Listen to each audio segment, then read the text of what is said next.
잠과 같이 기도드리겠습니다.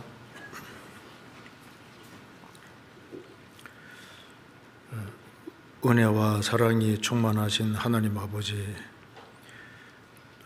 주일 저희들을 한자리에 불러 모아주시고 또 하나님의 말씀으로 교훈받게 해주신 것을 감사합니다. 이 시간 주 성령께서 함께 해주시고 하나님의 말씀으로 우리 영혼을 환하게 비춰주시고 주의 뜻이 무엇인지를 더욱 분별할 수 있는 지혜를 주시고 말씀 가운데 살아갈 수 있는 힘을 더욱 허락해 주옵소서. 1차 수양회가 진행 중에 있습니다.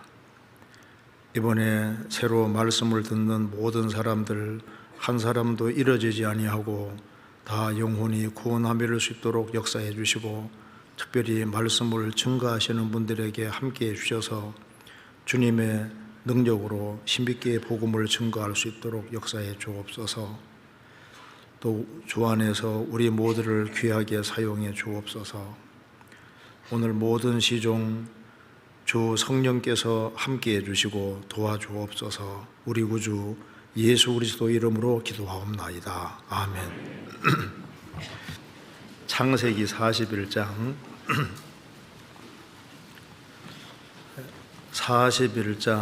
40절입니다.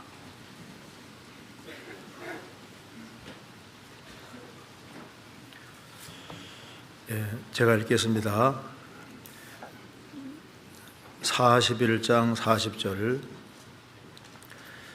너는 내 집을 치리하라. 내 백성이 다 내 명을 복종하리니 나는 너보다 높음이 보호자뿐이니라.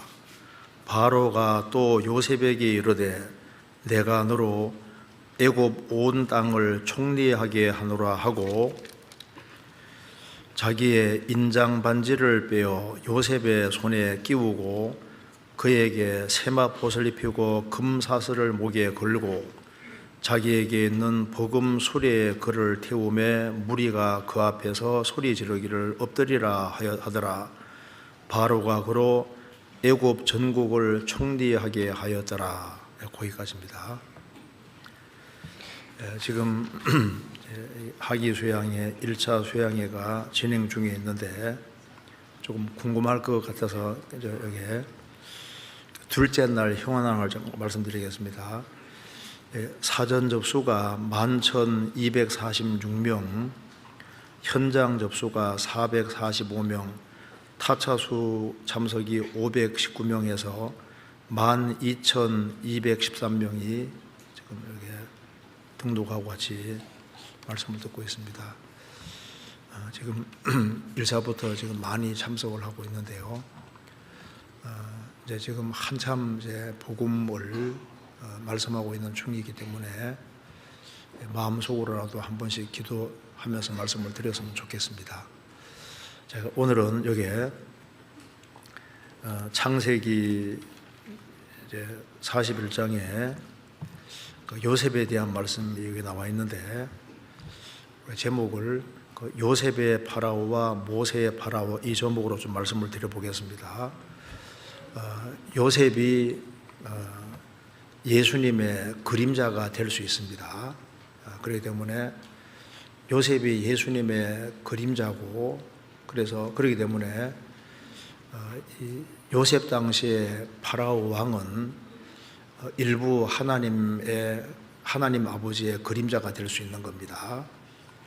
그런데 출애굽기에 나오는 파라오는 나쁜 파라오입니다. 그렇죠? 이스라엘 민족을 꽉 붙잡고 절대 애굽에서 못 나가게 하는 그 에집트 왕의 파라오, 그리고 모세는 또 예수님의 그림자가 되기 때문에 그 출애굽기에 나와 있는 파라오는 마귀의 그림자가 될 수 있습니다. 그래서 오늘 그 요셉의 파라오와 모세의 파라오 이 제목으로 좀 말씀을 드려보겠습니다. 먼저 이게 요셉이 예수님의 그림자가 되고 또 모세가 예수님의 그림자가 된다는 걸 제가 간단하게 설명드린 이후에 이 에집트 요셉 당시의 파라오 왕이 하는 말을 보면은 그 중에서 몇 가지가 하나님께서 우리에게 말하는 것하고 굉장히 유사합니다. 그걸 좀 생각을 해봐야 되겠습니다. 그리고 이 에집트를 다스리는 그 모세 당시의 파라오 왕은 마귀의 그림자입니다. 그래서 모세가 에집트에 있는 이스라엘 백성들을 기어코 끄집어내는 것은 예수님이 사탄의 권세에서 우리를 건져내는 모습인데, 그 모세가 굉장히 다도한 태도를 취하고 기어코 이스라엘 백성들을 에집트 건져내는데 그 단호한 모습을 우리가 좀 배워야 됩니다. 그리고 모세가 이스라엘 민족을 에집트에서 건져낼 때 성경에서 이스라엘은 하나님의 아들인 동시에 또 군대로 부르셨다고 말씀하셨습니다. 그래서 왜 출애굽을 하냐 하면은 전투하기 위해서 출애굽을 하는 겁니다. 그래서 신약 시대를 사는 우리도 주님이 우리를 구원하신 목적은 영적인 전투를 위해서 우리를 부르신 거예요. 그래서 여기 요셉과 그 모세를 중심으로 해서 또 에집트 왕, 파라오 왕, 그걸 비추어서 우리 신앙생활에 좀 교훈을 받았으면 좋겠습니다. 자, 먼저 여기 창세기 41장 보시겠습니다. 41장에 40절, 너는 내 집을 치리하라. 파라오 왕이 하는 얘기입니다. 내 백성이 다 내 명을 복종하리니 나는 너보다 높음이 보좌뿐이니라. 바로가 또 요셉에게 이르되 내가 너로 애굽 온 땅을 총리하게 하노라. 이 모습이 바로 예수님의 모습하고 꼭 똑같습니다.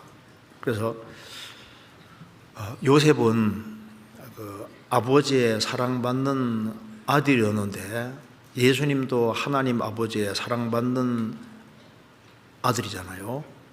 그래서 요셉이 10명령들의 미움을 받아서 에집트에 팔리고 그 감옥까지 들어갑니다. 예수님은 이 세상에서 이스라엘 땅에 정말 좋은 것을 가지고 오셨는데 이스라엘 백성들은 요셉이 버림받은 것처럼 예수님을 버리고 예수님은 십자가에 죽어서 무덤까지 들어갑니다. 그런데 하나님이 감옥에 있는 요셉을 끄집어내서 이스라엘의 총리를 삼는 것처럼 예수님은 죽으시고 부활하셔서 지금 하늘과 땅의 모든 권세를 다 받았으니까 이 요셉의 모습은 예수님의 모습하고 똑같은 거예요. 그래서 요셉이 에집트에서 17년 동안 고생하고 이제 감옥에 있다가 이제 하나님의 도우심으로 요셉이 이제 애굽의 총리가 되는 모습입니다. 그래서 바로 왕이 말하기를 나는 너보다 높은 것이 보좌밖에 없다. 네가 다 통치해 그랬잖아요. 성부가 성자 예수님을 통해서 이제 전 우주와 지구 모든 것을 다스리는 모습하고 똑같은 거예요. 그러니까 여기 요셉이 예수님의 그림자가 되니까 요셉 당시에 파라오 왕은 그 하나님이 어떤 분인지, 하나님 아버지가 어떤 분인지를 일면 볼 수 있다고 말입니다. 또 하나는 모세는 이제 이 에집트 왕이 아주 애굽을 아주 강력하게 다스리고 있고 이스라엘 백성들은 그 에집트에서 노예 생활하면서 무거운 짐을 지고 고통받고 살았습니다. 그런데 하나님이 모세 보내서 에집트까지 재앙을 내리고 이스라엘 민족을 에집트에서 기어코 건져내는 것은 그 바로 예수님의 모습입니다. 사탄의 권세 아래에서 고통받고 있는 사람들을 예수님이 구원자로 오셔서 사탄의 권세에 있는 사람을 건져내는 모습이니까 모세도 예수님의 그림자가 되는 겁니다. 그래서 에집트 파라오 왕에게서는 그 하나님의 모습을 볼 수가 있고 에집트 파라오 왕에게서는 마귀의 모습을 볼 수가 있는 겁니다. 그거부터 먼저 한번 생각을 해봅시다. 자, 여기에 창세기 40장을 한번 보겠습니다. 40장 1절입니다. 그래서 우리가 이제 성경을 좀 이해할 때 어떤 사람이 나오면 그것이 그 예수님의 완전한 모습은 되지 않고 하나님의 아버지의 그 완전한 모습은 안 되지만은 일부의 모습에서 그 하나님의 모습 이런 걸 볼 수가 있고, 그리고 사람을 통해서도 예수님의 모습 일부를 볼 수가 있는 겁니다. 그래서 여기에 에집트 파라오 왕, 요걸 한번 우리가 같이 좀 먼저 생각을 해보겠습니다. 40장 1절을 보겠습니다. 그 후에 애굽 왕의 술 맡은 자와 떡 굽는 자가 그 주 애굽 왕에게 범죄한지라. 바로가 그 두 관원장 곧 술 맡은 관원장과 떡 굽는 관원장에게 노하여 그들을 12대장의 집안에 있는 옥에 가두니 곧 요셉에 갇힌 곳이라. 파라오 왕에게 술 맡은 관원장, 떡 굽는 사람, 이 두 사람이 이제 왕 앞에서 죄를 지어서 하필이면 요셉의 이제 감옥에 같이 들어와 있습니다. 그럼 이제 우리가 잘 아는 대로 요셉은 죄 있어요, 없어요? 예수님은 죄 없이 감옥에 있잖아요. 두 사람은 죄 있는 채로 감옥에 들어와 있습니다. 그런데 이 꿈은 하나님께서 넣어주신 꿈입니다. 그냥 꿈이 아니라 하나님이 넣어주신 꿈인데, 한 사람은 죽고 한 사람은 살잖아요. 이게 이제 뭐하고 똑같냐면은 요셉이 예수님의 그림자가 되고 예수님은 죄 없이 세상에 오셨고, 그리고 감옥에 있지만은 요셉은 죄가 없는 것처럼 예수님은 죄가 없는 분입니다. 그런데 그 요셉 앞에 두 죄인이 있잖아요. 요셉이 예수님의 그림자면은 그 파라오 왕은 하나님의 그림자가 되는 거니까. 그래서 여기 왜 떡 맡은 관원장, 술 맡은 관원장 얘기가 나와 있냐면은 둘 다 파라오 왕 앞에서 죄를 지었습니다. 지금 살아계신 하나님 앞에서 인간은 그 죄인으로 있다는 것을 보여주고 있습니다. 그래서 모든 사람은 죄 아래에 있는 겁니다. 그런데 한 사람은 파라오 왕 앞에서 살고 한 사람은 죽잖아요. 자, 한번 보시겠습니다. 9절에 보겠습니다. 9절. 술 맡은 관원장이 그 꿈을 요셉에게 말하여 가로되, 내가 꿈에 보니 내 앞에 포도나무가 있는데 그 나무에 세 가지가 있고 싹이 나서 꽃이 피고 포도송이가 익었고 내 손에서 바로의 잔이 있기로 내가 포도를 따서 그 즙을 바로의 잔에 짜서 그 잔을 바로의 손에 들였노라. 요셉이 그에게 이르되 그 해석이라 하니 세 가지는 사흘이라. 지금부터 사흘 안에 바로가 당신의 머리를 들고 당신의 전직을 회복하리니 당신이 이왕에 술 맡은 자가 되었을 때 하던 것 같이 바로의 잔을 그 손에 받들게 되리이다. 술 맡은 관원장은 그 포도나무에 있는 즙을 짜서 그대로 파라오 손에 들였는데 파라오가 받았다 그 말입니다. 그런데 여기 이제 떡 굽는 관원장은 16절에 보겠습니다. 16절에 떡 굽는 관원장이 그 해석이 길함을 보고 요셉에게 이르되 나도 꿈에 보니 흰떡 세 광주리가 내 머리에 있고 그 밑 광주리에 바로를 위하여 만든 각종 구운 식물이 있는데 새들이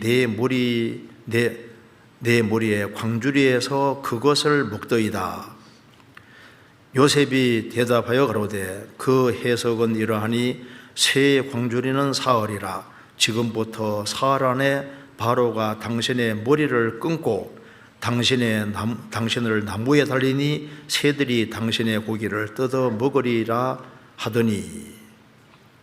여기 왜 이제 하나님께서 성경에다가 이런 걸 기록해 놨을까요? 자, 파라오 왕 앞에 둘 다 죄를 지었습니다. 근데 떡과 포도주가 있는데 그걸 각각 파라오 왕에게 드렸는데 술 맡은 관원장은 살고 떡 맡은 관원장은 죽잖아요. 이걸 왜 얘기해 놨을까요? 그리고 요셉이 얘기한 대로 됐잖아요. 성경에서 떡과 포도주는 기본적으로 뭘 가리킵니까? 예수님의 복음의 그림자잖아요. 떡과 포도주가. 그래서 창세기 14장에서도 멜기세덱이 아브라함 축복할 때도 떡과 포도주를 가지고 왔습니다. 자, 그 떡과 포도주, 예수님의 살과 피의 그림자가 되잖아요. 자, 떡과 포도주를 가져왔는데 술 맡은 관원장은 포도가 있는데 그걸 그대로 따서 그대로 왕에게 드렸는데 왕이 받았습니다. 그런데 떡 맡은 관원장은 여기 흰떡 세 광주리가 있는데 그걸 그대로 갖다 주면 좋은데, 자, 다시 보시면은 여기 16절에 자, 떡이 세 광주리가 있는데 17절에 그 윗 광주리에 그러니까 이제 첫째, 둘째, 셋째 광주리가 이렇게 있는데 제일 꼭대기 윗 광주리 하나입니다. 광주리 하나, 거기에다가 바로를 위하여 만든 각종 구운 식물이 있는데 그 흰떡 세 광주리를 그냥 갖다 주면 좋은데 혹시 안 받아줄까 봐 거기에다가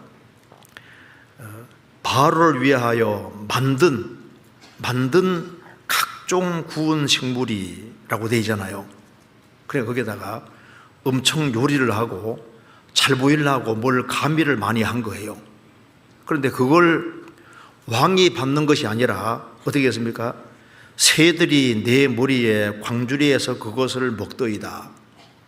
새들이 먹었지 파라오 왕은 안 받았잖아요. 자, 이걸 보면 우리가 알 수가 있습니다.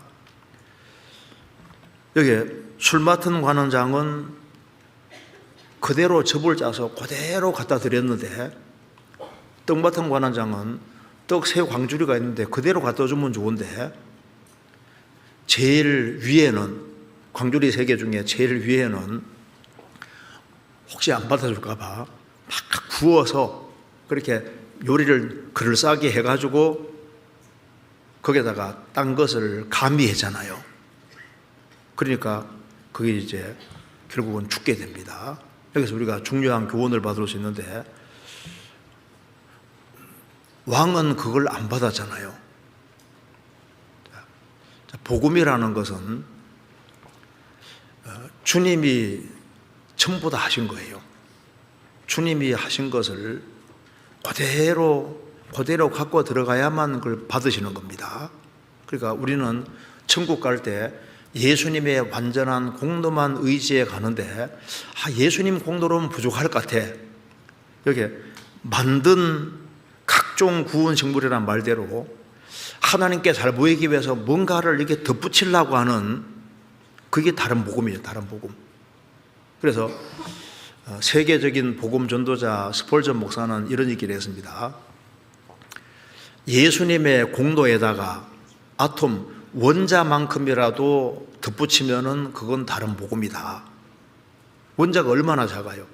그러니까 100% 예수님의 공로만 의지해 천국 가는 것이지 거기에다가 다른 것은 조금이라도 보태면 안 된다. 그래서 성경에서 다른 복음 전하면 저주받는다는 말을 계속 강조하고 있잖아요.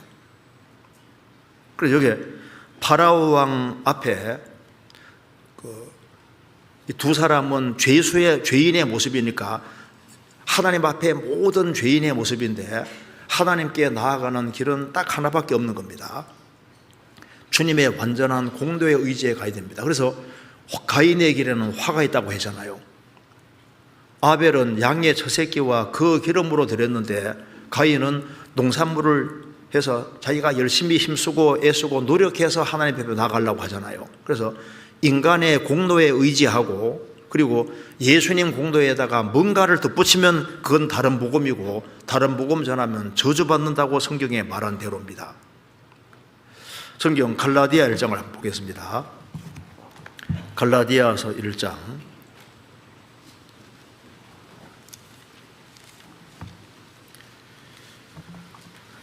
6절입니다.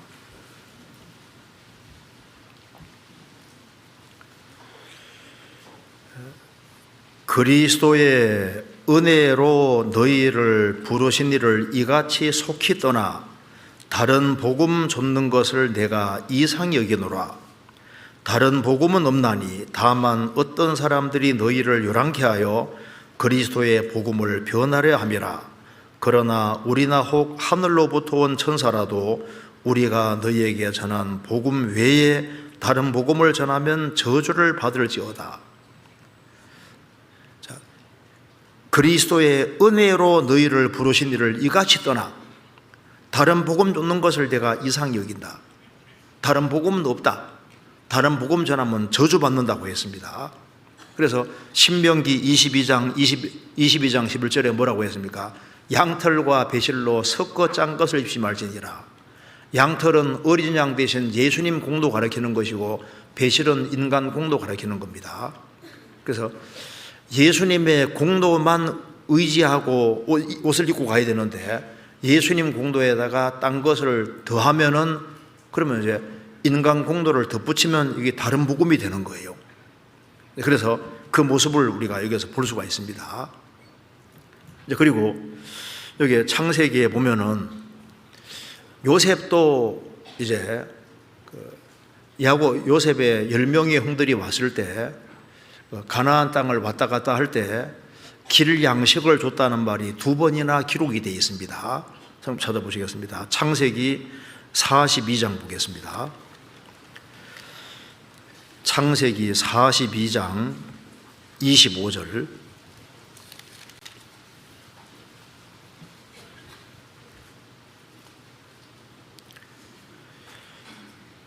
25절에 명하여 공물을 창세기 42장 25절 명하여 공물을 그 그릇에 채우게 하고 각인의 돈은 그 자루에 도로 넣게 하고 또 길 양식을 그들에게 주게 하니 그대로 행하였더라.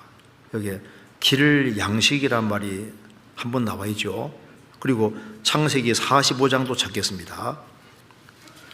45장 21절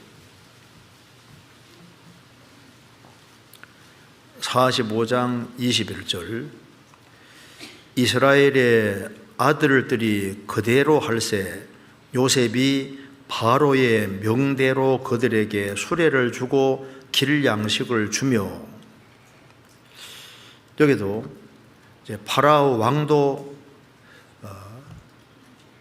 야곱의 그러니까 요셉의 형제들에게 길 양식을 주라 이렇게 말씀을 했습니다. 그러니까 그 애굽에서 가나안 땅까지 왔다 갔다 할 때 먹어야 되잖아요.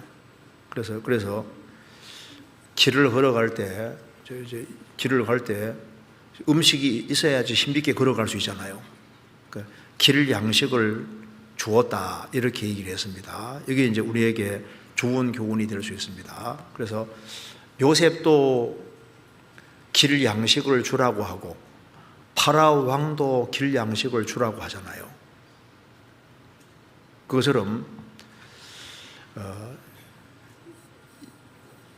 예수님이 이게 요셉은 예수님의 그림자고 파라오 왕도 하나님 아버지의 그림자가 되니까 그래서 우리가 좋은 교훈을 받을 수 있습니다.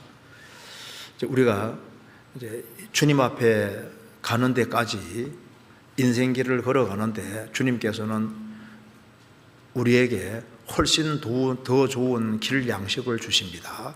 우리가 주님 앞에 설 때까지 우리에게 양식이 필요합니다.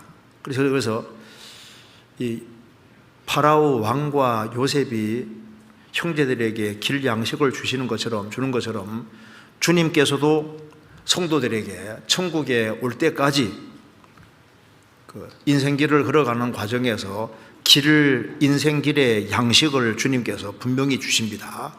자, 이스라엘 백성들이 출애굽해서 가나안 땅 갈 때까지 뭘 주셨습니까? 하늘에서 만나가 내리고 반석에 물을 주시고 그 광야 길을 걸어가는 데 필요한 양식을 하나님이 주셨지 않습니까? 신약 시대도 마찬가지인 겁니다. 성경 시편 78편 보겠습니다. 78편 23절.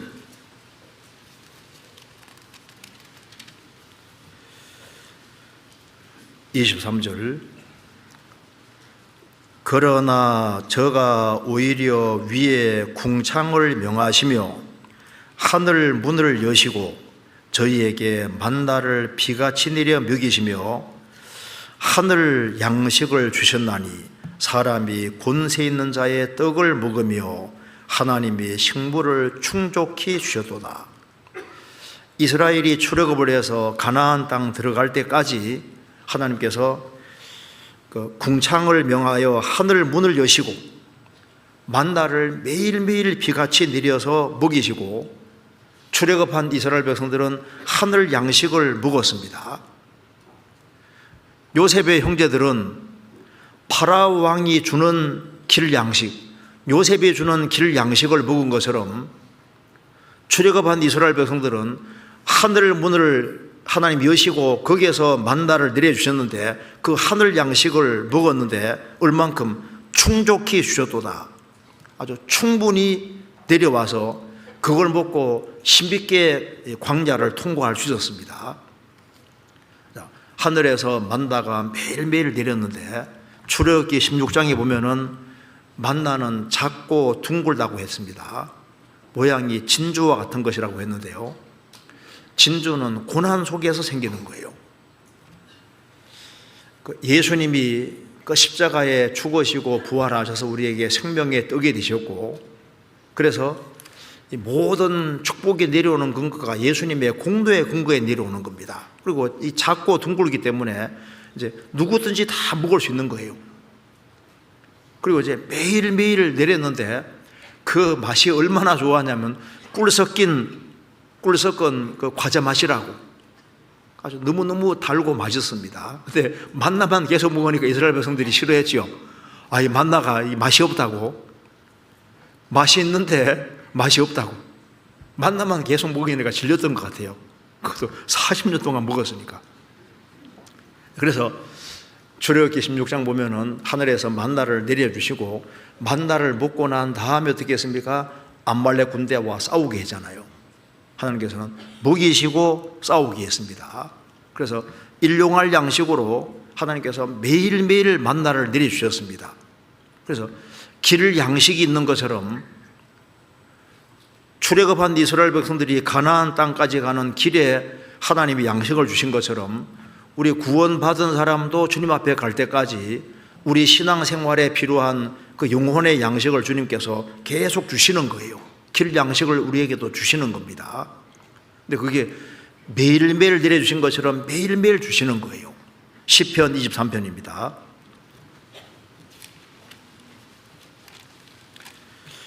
23편 1절부터 3절까지 제가 읽겠습니다.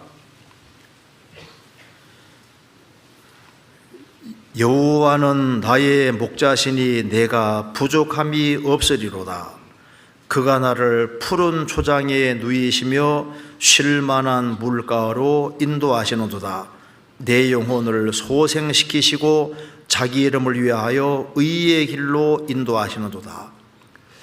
여호와가 나의 목자가 된 사람은 내가 부족함이 없으리로다. 그리고 여기에 3절에 의의 길로 인도하시는도다. 우리가 길을 가야 되는데 그 인생 길을 가는 그게 양식이 필요한 거예요. 양도 이제 목자가 원하는 길을 걸어가려면은 이렇게 양식이 있어야 되는 겁니다. 그래서 그가 나를 푸른 초장에 누이시며 푸른 초장에서 풀을 많이 먹게 하시는 겁니다.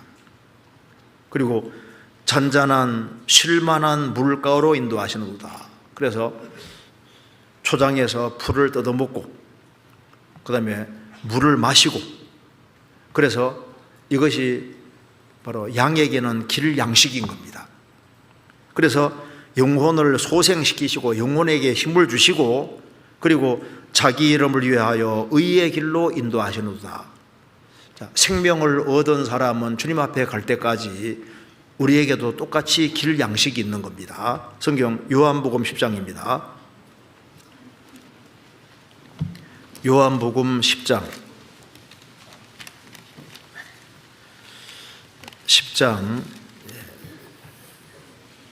9절 10절.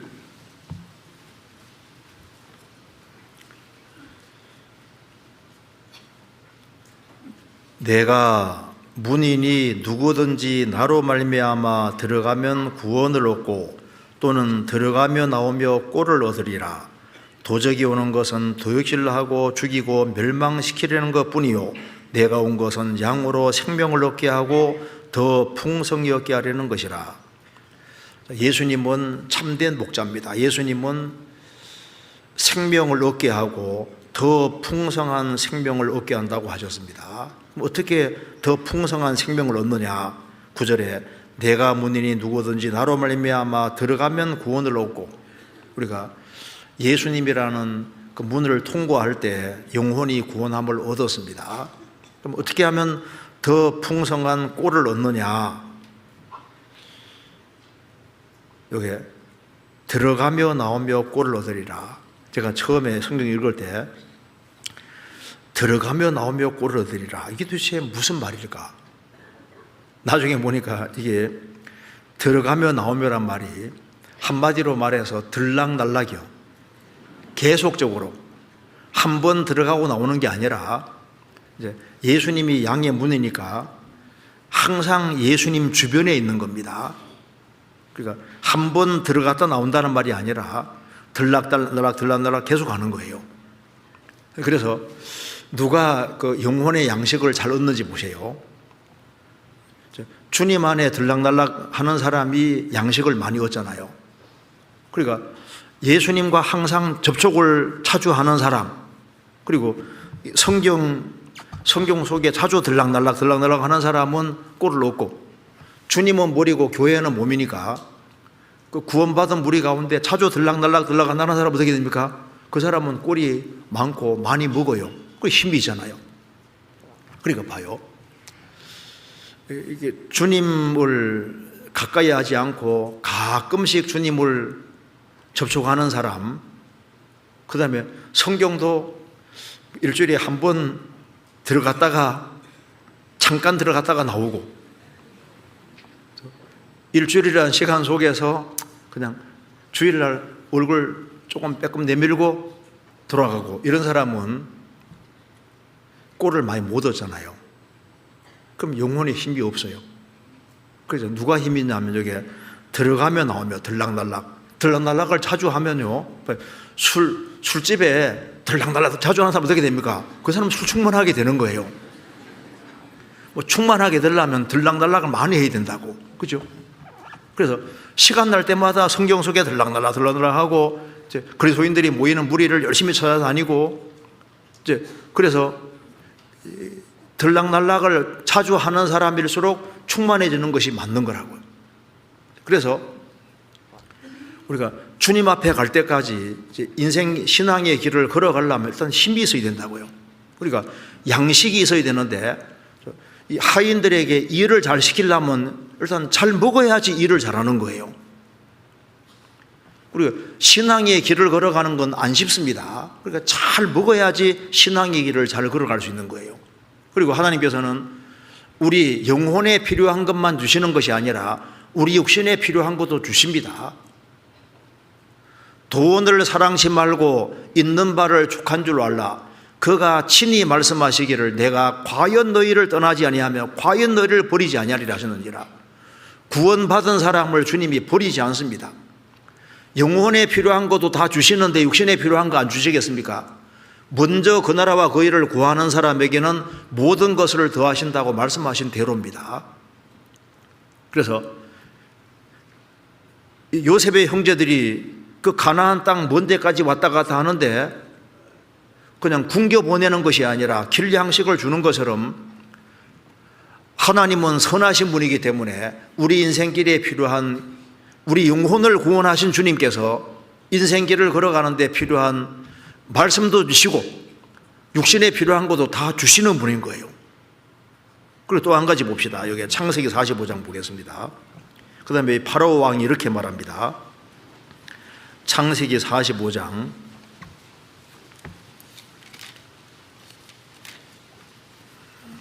18절.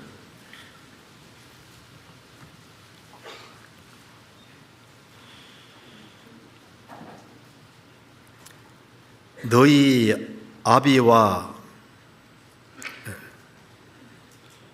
너희 가속을 이끌고 내게로 오라. 내가 너희에게 애굽 땅 아름다운 것을 주리니 너희가 나라의 기름진 것으로 먹으리라. 이제 명을 받았으니 이렇게 하라. 너희는 애굽 땅에서 수레를 가져다가 너희 자녀와 아내를 태우고 너희 아비를 데려오라. 또 너희의 기구를 아끼지 말라. 온 애굽 땅에 좋은 것이 너희 것임이니라 하라. 이 파라오 왕이 한 얘기입니다. 여기서 20절에 또 너희의 기구를 아끼지 말라. 온 땅에 좋은 것이 너희 것임이니라 하라. 여기에 이제 파라오 왕이 이스라엘 여기에 이제 야곱 식구들을 초청하는 얘기입니다. 초청할 때 그 먼 데서 가나안 땅에서 여기 애굽 땅까지 올 때 야 기구를 아끼지 마라. 그 아깝게 생각하지 말고 기구 두고 오라 그 말입니다. 기구라는 것이 그 집안에서 쓰는 막 이제 여러 가지 있잖아요. 집안에 있는 여러 가지 물건들입니다. 그래서 제가 찾아보니까 이게 막 뭐 솥 같은 거 있잖아요. 뭐 그릇 같은 거, 막 이제 필요한 것들, 그런 거, 그 애굽에 있는 거, 여기 가나안 땅에 사용하던 거, 그거 아깝게 그거 들고 아깝게 생각하지 마. 여기 왜? 애굽 땅에 좋은 것이 다 너희 것이니까, 좋은 것이 있으니까 굳이 그 힘들게 그 뭐하러 가지고 오려고 하냐? 이렇게 너희 기구를 아끼지 마라. 아깝게 생각하지 말고 힘들어서 굳이 가져오려고 하지 마. 가져와봤자 쓰지도 못해. 왜? 더 좋은 것이 있으니까. 내가 뭘 하나 이제 끌고 가져왔는데 보니까 다 더 좋은 것이 다 있으면 그것도 사용하지 않잖아요. 그러니까 애굽에 이 당시에 애굽이 막 문명이 최고로 발달한 곳이니까 가나안 땅에서 귀하게 생각하던 그런 것은 이 애굽 땅에 와 보면은 그 다 시시하고 더 좋은 것이 준비되어 있으니까 그 집안에 있는 여러 가지 기구들을 그거 굳이 뭐하러 가져오려고 하냐? 가져오지 마라. 자, 이걸 보면은 어떤 생각이 듭니까? 아주 단촐하게 와라. 단촐하게. 왜? 다 있으니까. 이거 보면 무슨 생각이 듭니까? 자, 파라오 왕이 이렇게 말합니다. 애굽에 다 있잖아. 뭐하러 가지고 오려 그래?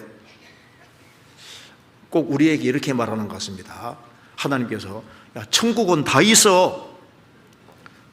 천국에 좋은 것은 다 있는데 우리를 위해서 모든 걸 다 예비해 놨는데 굳이 땅의 것을 왜 가지고 오려 그래?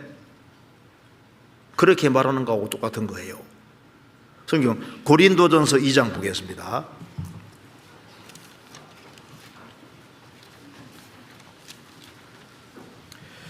2장 9절.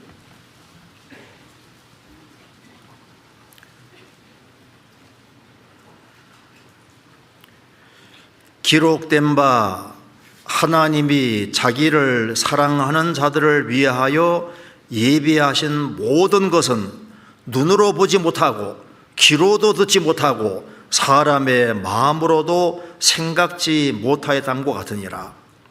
하나님이 하나님을 사랑하는 자들을 위하여 예비하신 모든 것이 있는데 눈으로 보지 못하고 귀로 듣지 못하고 사람의 마음으로도 생각할 수 없는 상상도 못하는 모든 것을 하나님은 다 준비해 놨습니다. 천국에는 없는 것이 없잖아요. 지금 이 세상도 정욕도 다 지나갑니다. 예수님 말씀하신 대로 천지는 다 없어지는 거예요. 이 세상 모든 건 다 없어지고 저 위에 모든 것이 다 있으니까 가나안 땅에 있는 거 굳이 가져올 생각하지 마. 그러니까 아주 단촐하게 그 애굽 땅으로 와라고 초청을 하는 거잖아요. 주님께서 지금은 또 마찬가지로 말할 겁니다. 제가 한번 그 글을 한번 읽어드릴게요. 이거 많이 들어봤을 겁니다. 읽어볼게요. 세상에서 엄청난 부를 누리며 살던 한 신실한 부자 성도가 죽음을 앞두고 있었습니다. 그는 자신이 평생 동안 모은 재산 중 일부라도 꼭 천국에 가져가고 싶었습니다. 그래서 하나님께 간절히 기도했습니다. 하나님, 제가 평생 주님을 섬기며 모은 재산입니다. 딱 한 가지만 천국에 가지고 갈 수 있도록 허락해 주십시오. 그는 너무너무 간절히 기도하니까 하나님께서는 천사를 보내어서 예외적으로 딱 한 개의 가방만 허락해 주었습니다. 신이 난 부자는 막 자신이 가진 가장 순도 높은 비싼 금덩어리를 가지고 가방에 가득 채웠어요. 그리고 얼마 후에 눈을 감았습니다. 천국 문에 이르니까 문을 지키고 있는 천사가 이제 그를 불러 세우고 천국에는 아무것도 가지고 들어올 수 없습니다. 그 가방은 두고 가십시오 하니까 부자가 억울하다는 듯이 말했습니다. 아닙니다. 저는 하나님께 특별히 허락받았습니다. 확인해 보세요. 천사가 확인해 보니까 정말 하나님이 허락하신 것이 맞는 거예요. 그래서 고개를 갸우뚱한 천사가 부자에게 물었습니다. 도대체 가방 안에 무엇이 들었길래 그렇게 꼭 가지고 오려고 하셨습니까? 내용을 한번 봅시다. 부자는 자랑스럽게 가방 지퍼를 탁 열으니까 황금빛으로 번쩍이는 묵직한 금덩어리를 보여주었습니다. 그러자 금덩어리들을 물끄러미 보고 있던 천사가 황당하다는 표정으로 말했습니다. 아니, 하필이면 천국 도로 포장하는 보도블록 재료를 그토록 힘들게 가방에 싸가지고 오셨습니까? 가져와 보니까 황금으로 쫙 깔려있는 도로 바닥 깔 때 그걸 뭐하러 가져왔냐? 비슷한 얘기잖아요. 야, 거기에 있는 기구들을 가져올 생각하지 마. 이게 뭘 말하냐면은 나그네 인생으로 살아라. 나그네로. 순례자로 살아라 그 말입니다. 그리고 보물을 어디에 쌓아야 되느냐? 그 하늘에 쌓아야 되는 것이지 이 세상 것에 너무 집착하지 말아라. 이 세상도 정욕도 다 지나가는 겁니다. 우리가 위에다가 계속 보물을 위에다가 계속 쌓아야 되는 거예요. 마태복음 6장 보겠습니다.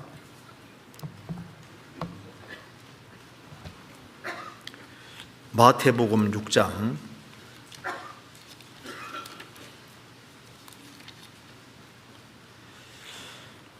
19절 보겠습니다.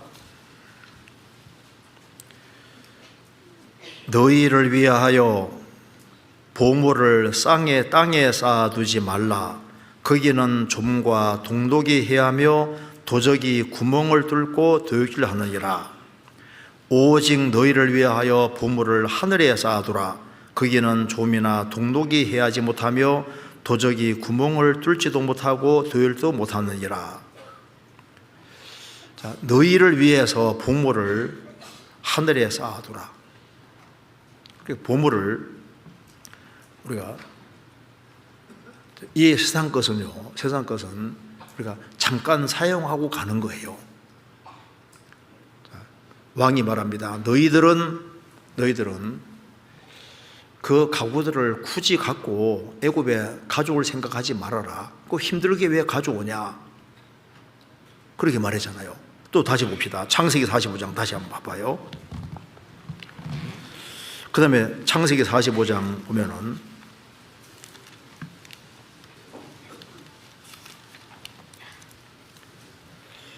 18절에 너희 아비와 너희 가속을 끌고 내게로 오라. 내가 너희에게 애굽 땅 아름다운 것을 주리니 너희가 나라의 기름진 것을 먹으리라. 여기에 너희 아비와 가족 집안 식구들을 다 이끌고 와 그러잖아요. 그러니까 너희들 혼자 오려고 생각하지 말고 집안 식구들, 너에게 소속된 사람을 다 데리고 와라. 왕이 초청하고 있는 겁니다. 그런데 우리 주님은 수고하고 무거운 짐자들아 다 내게로 오라, 내가 너를 주리라. 주님은 모든 사람을 다 초청하고 있습니다. 우리가 이제 천국에 갈 사람인데 우리만 가면 안 되고 우리가 최대한 많은 사람들을 우리가 주님 품으로 같이 데리고 같이 가야 됩니다. 그래서 주 예수를 믿으라, 그리하면 너와 내 집이 구원받으리라. 집안 식구들을 같이 데리고 같이 가야 되는 것이 맞잖아요. 그리고 이제 또 한 가지는 이제 파라오 왕이 요셉을 통해서 모든 걸 다 합니다. 다시 보시겠습니다. 창세기 41장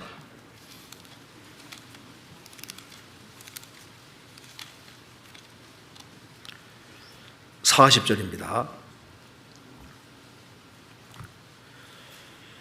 너는 내 집을 치리하라. 내 백성이 다 내 명을 복종하리니 나는 너보다 높음이 보호자뿐이니라. 바로가 또 요셉에게 이르되 내가 너로 애굽 온 땅을 총리하게 하노라. 자, 여기 파라오 왕은 요셉에게 모든 걸 일임하고 요셉은 애굽 전체를 다 다스리잖아요.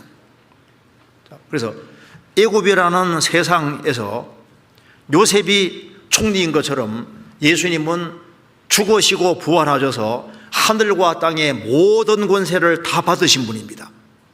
그렇잖아요.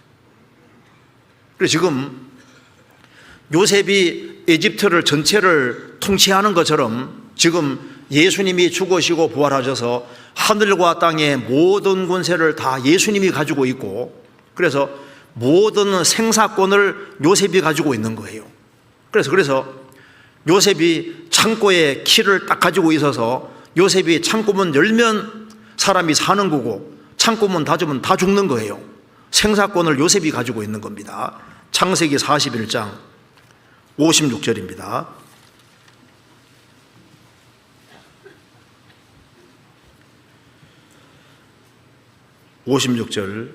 온 지면에 기근이 있음에 요셉이 모든 창고를 열고 애굽 백성에게 팔세 애굽 땅에 기근이 힘하며 각국 백성도 양식을 사려고 애굽으로 들어와 요셉에게 이르렀으니 기근이 온 세상에 심함이었더라.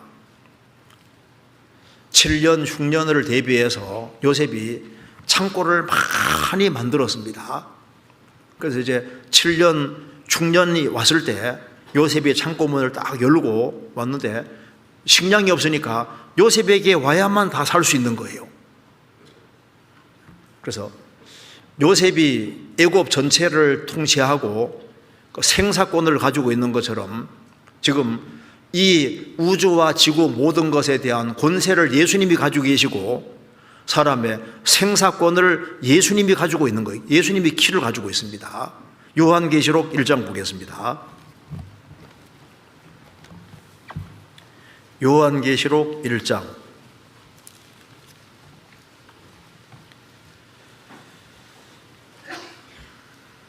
18절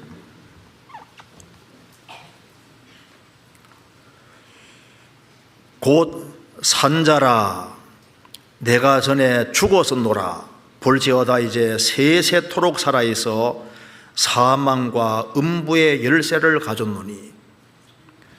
마태복음 16장에서 예수님 말씀하셨습니다. 너는 베드로라 이 반석 위에 내 교회를 세우리니 음부의 권세가 이기지 못하리라. 이 음부의 권세가 헬라어로 데몬입니다.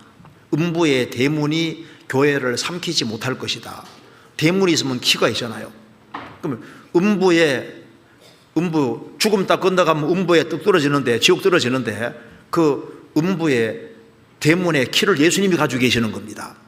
그래서 예수님께서 사망군부 예수를 가지고 계시니까 끝까지 주님을 거역한 사람은 주님이 음부문을 탁 열고 음부에 집어넣으신 분이 바로 예수님인 거예요. 그리고 주님께서 또 키를 탁 열어주면 그 사람이 천국 들어가는 겁니다. 요한계시록 3장 보겠습니다. 요한계시록 3장 7절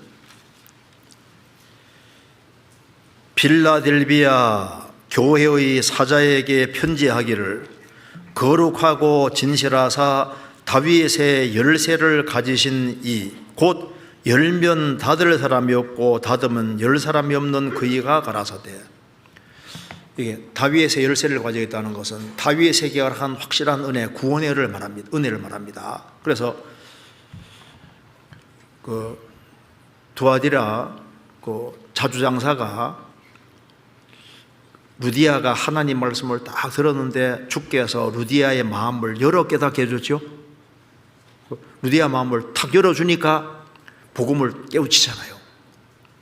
주께서 루디아의 마음을 열어서 깨닫게 했다. 사도행전에 말한 대로 그 키를 주님이 가지고 계신 거예요. 그래서 진리를 사모하는 사람에게 구원의 문을 탁 열어주시는 그 다윗의 열쇠를 가지신 분이 예수님이니까 주님이 딱 열어주면 구원을 받습니다. 이번에 우리 소양일을 하고 있는데 그 진리를 사모하는 사람들 주님이 딱 문 딱 열어주면은 복음이 깨우쳐지고 죄를 사함받고 구원받는 일이 벌어지는 거예요. 루터가 구원받기를 그렇게 사모해서 어거스틴 수동원에서 그렇게 고행을 하면서 복음을 깨우치려고 했는데 복음이 잘 안 깨우쳐졌는데 나중에 주님이 그 문을 딱 열어주니까 깨우치잖아요. 요한 웨슬레가 미국에 선교소라까지 갔다 왔지만 선교 실패했습니다. 근데 올더스 게이트에서 조그만한 모임 뒷자리에 앉았다가 주님이 딱 열어주시니까 구원이 이루어지잖아요. 그래서 그 키를 주님이 가지고 계신 거예요. 그래서 요셉이 창고를 다 가지고 있으니까 요셉이 창고문 열어주면은 사람들이 사는 거고 창고문 딱 닫으면은 다 죽는 거예요. 그 생사권을 요셉이 가진 것처럼 인간의 모든 생사권을 예수님이 가지고 계십니다. 그래서 주님께 나오는 사람은 요셉에게 나오는 사람은 요셉이 열어주고 다 양식 주잖아요. 나는 요셉에게 안 가. 안 가면 죽는 거예요.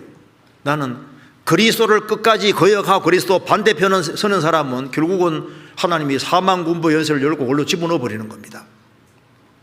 수고하고 무거운 짐자들아 다 내게로 오라. 다 내가 너희를 쉬게 하리라.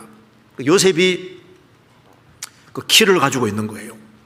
그것처럼 그런데 요셉만 나눠주는 것이 아니고 우리는 예수님에게 받아서 우리도 간접적으로 나눠줄 걸 하니까 우리도 조그만한 창고를 가지고 있는 사람과 똑같은 거라고요. 우리는 주님께로 받아서 우리도 나눠주는 사람에 속하는 겁니다. 그렇잖아요? 그래서 누가복음 12장에서도 등불을 허리에 띠를 띠고 등불을 켜고 서 있으라고 하시면서 충성되고 지혜 있는 종은 어떻게 하는 겁니까? 문을 열어서 양식을 나눠주는 사람, 그 사람이 복이 있다고 말씀한 겁니다. 우리는 생명의 떡을 가지고 있고 해답을 가지고 있으니까 주변 사람에게 자꾸 나눠주는 역할을 부여받은 거예요. 그렇지 않습니까? 누가복음 12장 한번 보세요. 누가복음 12장 42절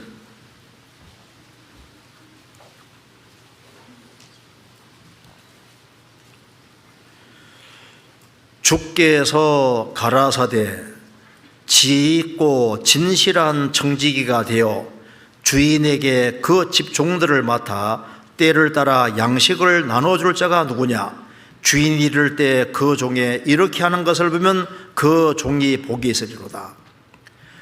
지혜 있고 진실한 청지기가 되어 주인에게 그 집 종들을 맡아 때를 따라 양식을 나눠줄 자가 누구냐?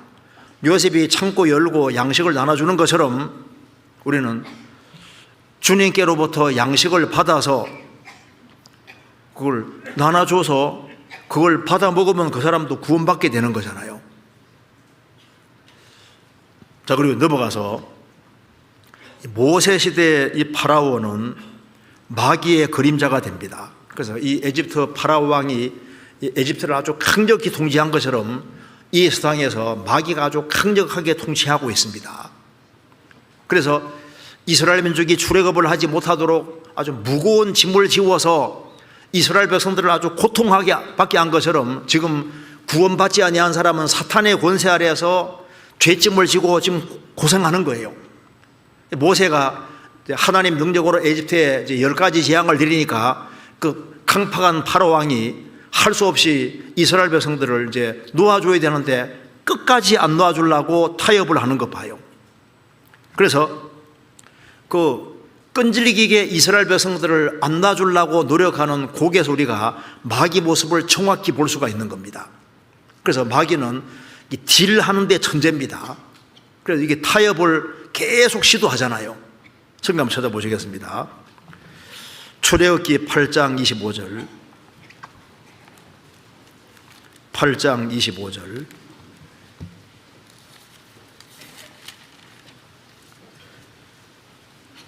25절 제가 읽겠습니다. 93페이지. 바로가 모세와 아론을 불러 이르되 너희는 가서 이 땅에서 너희 하나님께 희생을 드리라. 이스라엘 백성들이 기어코 이제 나가겠다고 하니까 재앙을 만나니까 이제 파라오 왕이 딜을 하는 겁니다. 출애굽은 하지 말고 애굽 땅 이 땅에서 너희는 가서 이 땅에서 너희 하나님께 희생을 드리라. 우리는 그렇게 못하겠습니다. 기어코 나가야 되겠다고 하니까 또 딜을 합니다. 28절에 바로가 그러되 너희가 내가 너희를 보내리니 너희가 너희 하나님 여호와께 광야에서 희생을 드릴 것이나 너무 멀리 가지 마라. 멀리는 가지 마라. 그런즉 너희는 나를 위해 기도하라. 너무 멀리는 가지 마. 이게 마귀 말입니다. 자, 마귀는 출애굽을 하는 걸 원치 않잖아요. 이 땅에서 제사 드려. 왜 굳이 멀리까지 가려고 그래요? 그리고 광야에서, 그래, 광야까지는 가는데 너무 멀리는 가지 마. 그게 마귀 말입니다. 그 다음에 10장 10절 보겠습니다.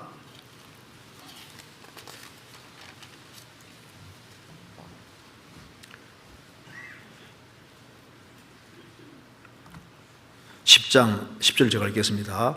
바로가 그들에게 이르되 내가 너희와 너희 어린 것들을 보내면 여호와를 너희와 함께하게 함과 일반이라 삼갈진이라 너희 경영이 약하니라. 그는 불과하니 너희 남정만 가서 여호와를 섬기라. 이것이 너희의 구하는 바니라. 이에 그들이 바로 앞에 쫓겨나니라. 그래서 가더라도 남자 장정만 가. 그리고 여기에 애들을 데려가지 마라. 안 돼. 남자들만 가. 근데 기어코 가야 되겠다고 하니까 또 딜을 또 합니다. 24절에 10장 24절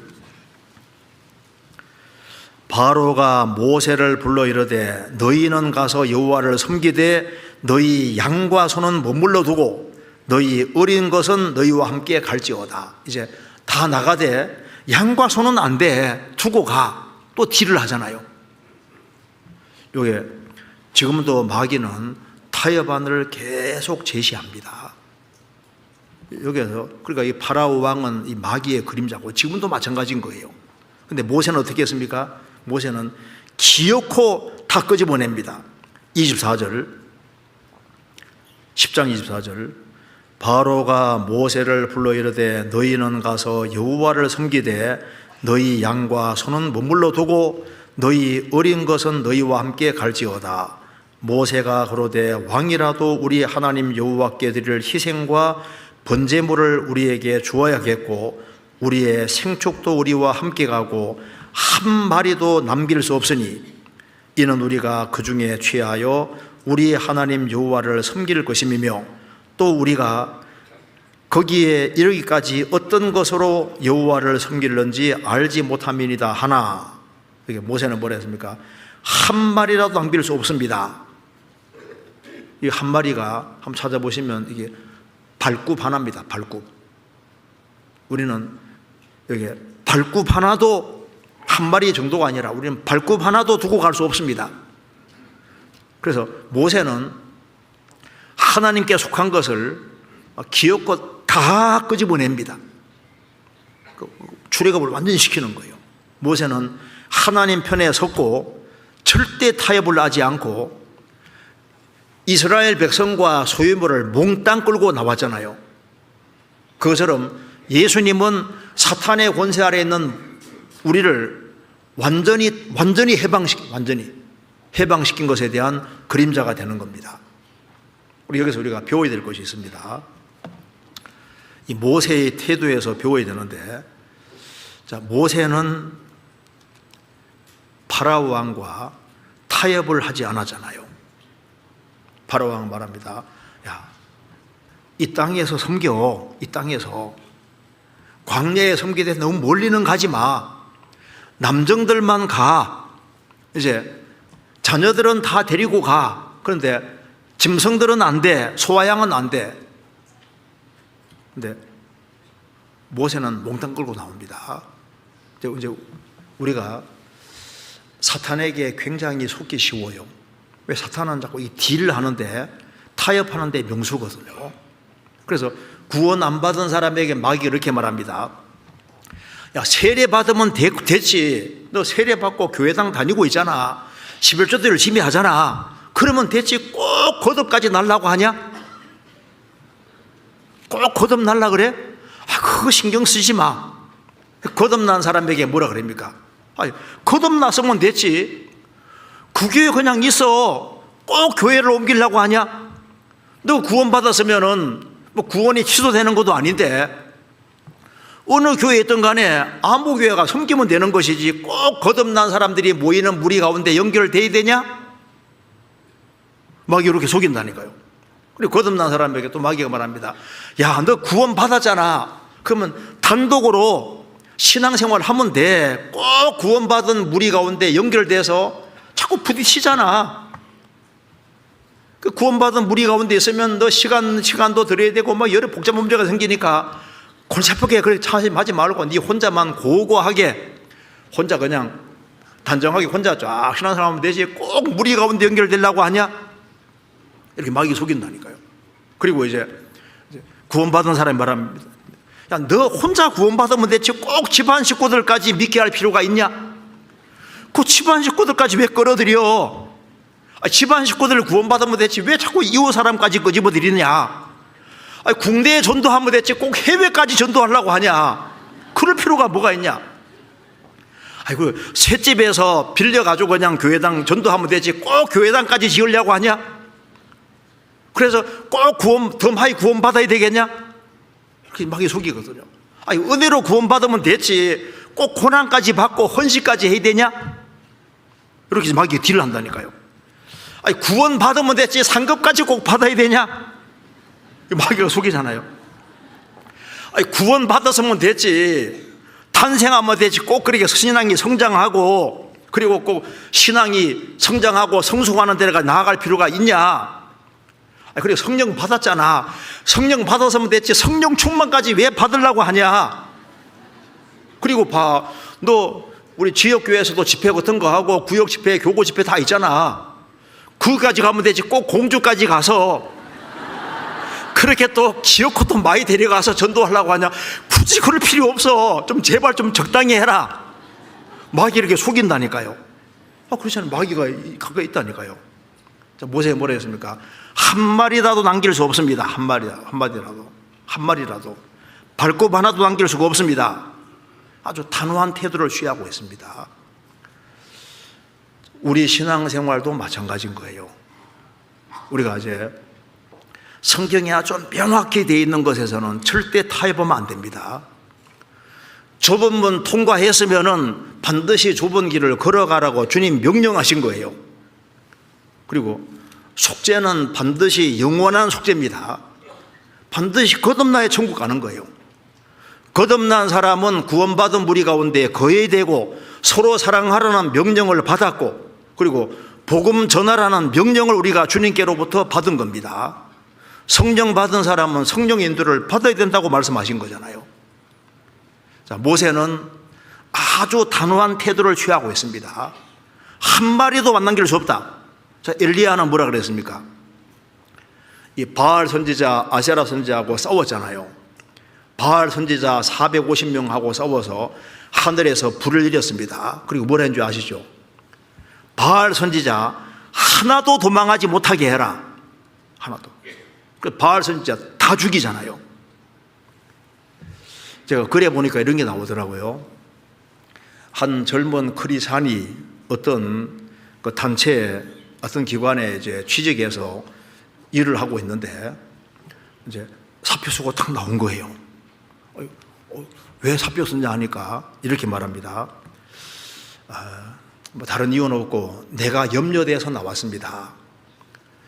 요게 계속 있다 보면은 지금은 피부에 때가 묻고 있는데 그게 계속 출근하다 보면은 내 뼈에까지 때가 묻는 것이 확실하기 때문에 일찌감치 나왔다 그 말입니다. 그 큰 죄하고 연결될 수 있는 그런 곳으로 되기 때문에 거기 있으면 돈은 벌어도 잘못하면은 뭐 이제 내 뼈까지 오염될 수 있기 때문에 피부가 오염될 때 얼른 나왔다가 얼른 그러죠. 우리가 생을 살아가면서 단호한 태도 같은 것이 꼭 필요합니다. 그래서 이 마귀는 자꾸 타협을 하게 해요. 그게 마귀의 기본 특징입니다. 성경 요한계시록 보시겠습니다. 16장.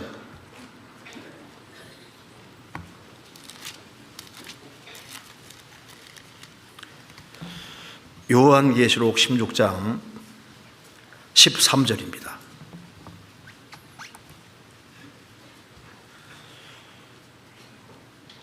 제가 읽겠습니다. 또 내가 보매 개구리 같은 새 더러운 영이 용의 입과 짐승의 입과 거짓 선자 입에서 나오니 저희는 귀신의 영이라. 여기 악령을 마귀를 말하면서 개구리 같은 영이라고 했습니다. 그 귀신의 영을 개구리 같은 영이라고 했는데 왜 악령을 왜 개구리 같다고 했을까요? 레위기 11장에도 그 부정한 새 중에 박쥐가 부정하다고 되어 있잖아요. 박쥐는 한쪽으로 보면 이게 짐승이요, 한쪽으로 보면 새예요. 이게 애매합니다. 여기 개구리는 양서류잖아요. 양서류. 양쪽에 항상 걸치는데요. 일단 개구리는 시끄럽고 또 하나는 양쪽에 딱 걸칩니다. 물에도 걸치고 육지도 걸치잖아요. 마귀는 항상 특징이 뭡니까? 자꾸 타협시키려고 하는 것이 마귀의 기본 특징입니다. 그러니까 분명한 선을 안 가지고 분명한 선을 흐리게 만드는 것이 마귀의 기본 특징인 거예요. 그래서 조금은 괜찮아 이러면 자꾸 타협을 해서 그게 이제 마귀의 기본 특징이고, 주님은 그물을 쫙쫙 그어가는 것이 주님의 특징입니다. 그물을 싹 걷는 거예요. 그래서 옳은 것은 옳다, 아닌 것은 아니라 빛과 어둠을 나누시는 것처럼 나누시는 것이 주님의 특징이신데, 말씀의 특징인데, 마귀는 이게 애매하게 만들고 이제 자꾸 회적지대를 만들고 이제 모든 걸 두리뭉실하게 넘어가려고 하는, 그게 이제 마귀의 특징에 속하는 겁니다.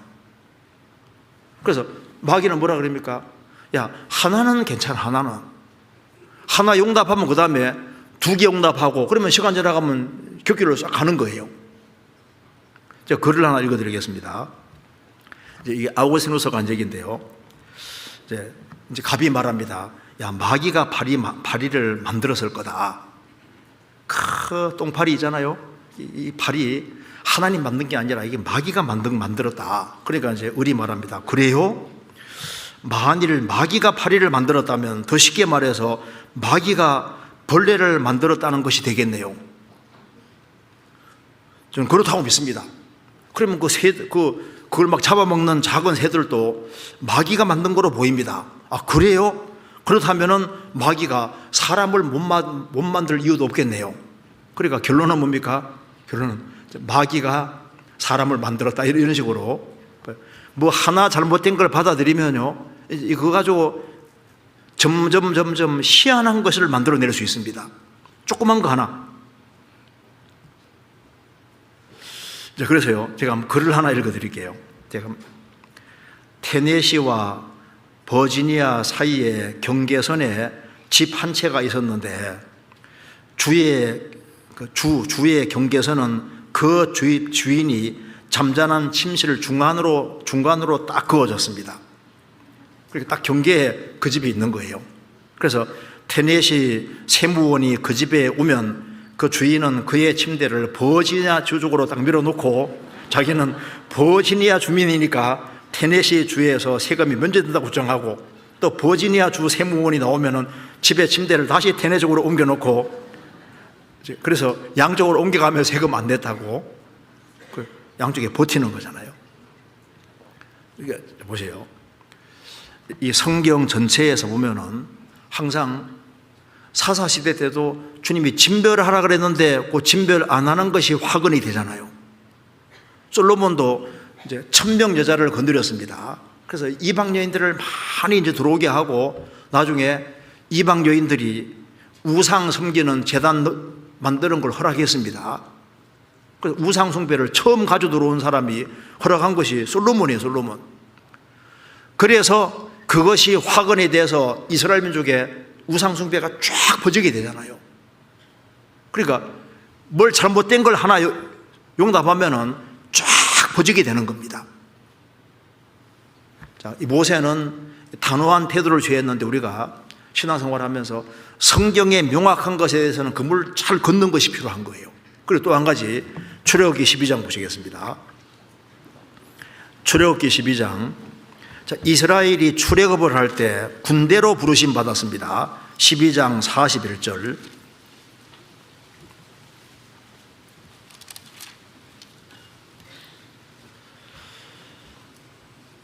(430년이) 마치는 그날에 여호와의 군대가 다 애굽 땅에서 나왔은즉. 출애굽기 4장에서는 이스라엘은 내 아들 내 장자라고 했는데, 이스라엘은 한쪽 측면에는 아들이지만 한쪽 측면에는 군대입니다. 군대. 모세가 이스라엘 백성들을 출애굽을 시킬 때 그들을 군대로 하나님께서 부르신 거예요. 그래서 출애굽하자마자 이스라엘 12지파는 셋 해서 깃발 위에, 깃발 아래에 딱 모입니다. 전투 대형으로 모입니다. 민수기 1장입니다. 민수기 1장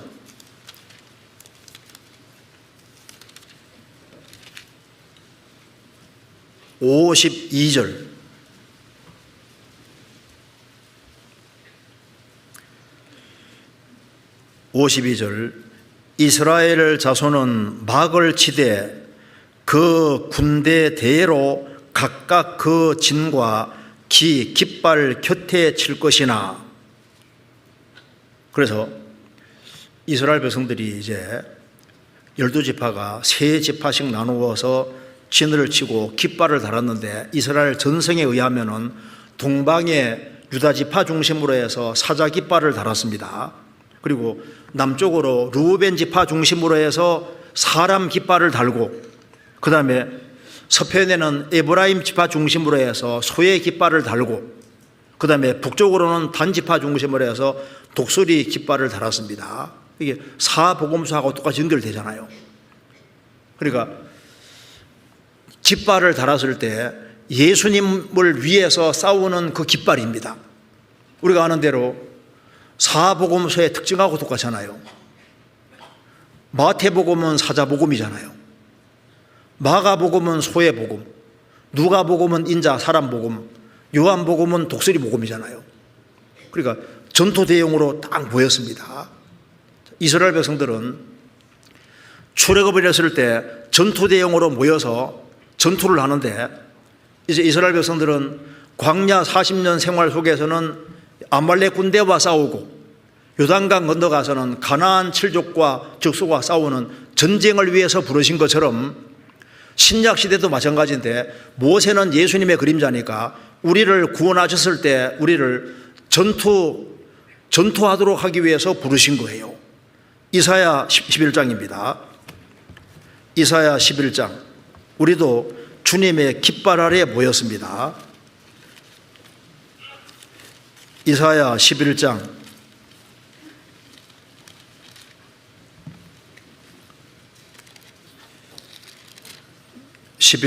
10절.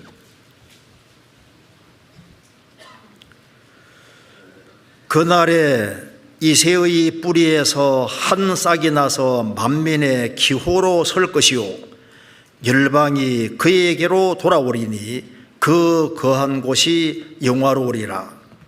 그날에 이새의 뿌리에서 한 싹이 나서 만민의 기호 깃발로 설 것이요, 바로 예수님입니다. 예수님이 죽으시고 부활하심으로 구원을 완성하셨고 열방이 그에게로 돌아오리니 예수님 중심으로 모이는 겁니다. 그리고 그 거한 곳이 영광스러울 것이다. 주님의 깃발 아래에 모인 무리가 영광스러울 것이다. 우리는 진리를 위해 싸우도록 부르심을 받은 겁니다. 우리는 진리의 깃발 아래 같이 모여 있는 거예요. 시편 60편입니다.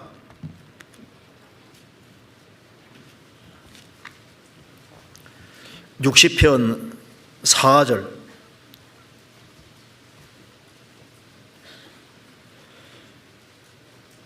주를 경외하는 자에게 길을 주시고 진리를 위하여 달게 하셨나이다. 주를 경외하는 자에게 깃발을 주시고 진리를 위해 달게 하셨나. 우리는 진리를 위해 싸우는 사람들입니다. 예수님이 진리고 예수님의 깃발 아래 같이 모였습니다. 그래서 독일의 신학자 중에 고가르텐이라는 사람은 인간은 4개의 전치사로 인생이 결정된다. 첫째는 어부는 소속입니다. 누구 소속이냐? 우리가 구원받고 나면은 예수님 소속인 거예요. 예수님의 깃발 아래 모였습니다. 그리고 또 하나는 목적입니다. 우리는 왜 사느냐? 주님의 영광을 위해 사는 거예요. 목적이 확실합니다. 그 다음에 위들은 함께입니다. 누구와 함께 사느냐? 주님과 함께 형제자매와 같이 운명과 고락을 함께 하는 겁니다. 그 다음에 바위는 방식인데 우리는 말씀에 의해서 성령의 능력에 의해서 사는 거니까 우리는 진리의 깃발 아래 같이 모여서 그래서 주님의 복음과 영광을 위해서 싸우는 사람입니다. 아가서 6장 보겠습니다. 아가서 6장 4절.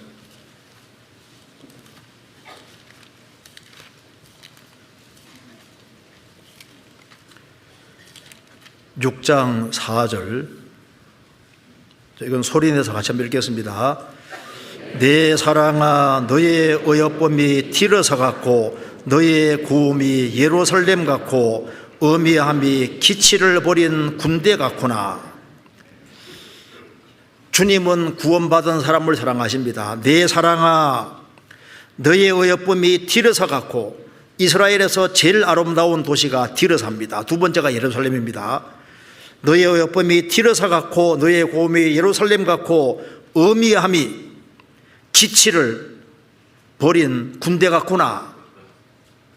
그리스도의 신부인 교회는 기치를 버린 군대 같아, 깃발 아래 모인 군대 같아. 우리가 전투 대형입니다. 그래서 어미함이 기치를 버린 군대 같구나. 어미하다는 것은 겁나게 만드는, 마귀를 두렵게 하는 그런 군대가 누구냐? 주님이 세우신 교회는 기치를 버린 군대입니다. 군대. 그래서 이스라엘 백성들은 가나안 7민족하고 아말렉 군대와 싸우고 가나안 7민족과 싸운 것처럼 우리도 구원받고 난 이후에 어떻습니까? 자기와의 싸움이 있고 또 두 나라 간의 싸움이 또 있는 거예요. 지금 우리도 지금 군대로 부르신 겁니다. 지금 사탄의 나라만 있는 그곳에 예수님이 하나님 나라를 가져오셨기 때문에 이제 우리가 복음 전해서 사람들이 구원받아 가면은 어떻습니까? 하나님 나라가 확장돼 가는 거예요. 우리는 전투를 위해서 부르신 겁니다. 그래서 언제 사람이 이제 하나님 나라 소속이 될 수 있냐 하면은 죄를 딱 사함 받을 때만 하나님 나라 소속이 되는 겁니다. 몇 구절만 보고 마치도록 하겠습니다. 몇 구절 한번 보시겠습니다. 저기 골로새서 1장 한번 보세요. 골로새서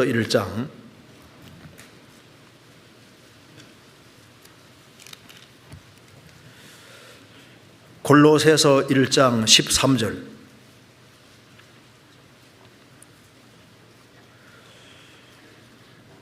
그가 우리를 흑암의 권세에서 건져내사 그의 사랑의 아들의 나라로 옮기셨으니 그 아들 안에서 우리가 구속 곧 죄사함을 얻어도다. 지금 우리가 사람이 사탄의 권세 아래 있다가 하나님의 사랑의 아들의 나라로 옮겨져야 되는데 그 방법은 죄를 사함 받는 길밖에 없는 거예요. 그래서 복음을 전해서 사람이 죄를 사함 받을 때 그 사람이 사탄의 나라에서 하나님의 사랑의 아들 나라, 하나님 나라로 옮겨지는 겁니다. 그러니까 복음 전하는 것이 그만큼 중요한 것이 되는 거예요. 마가복음 4장 보겠습니다. 마가복음 4장 11절.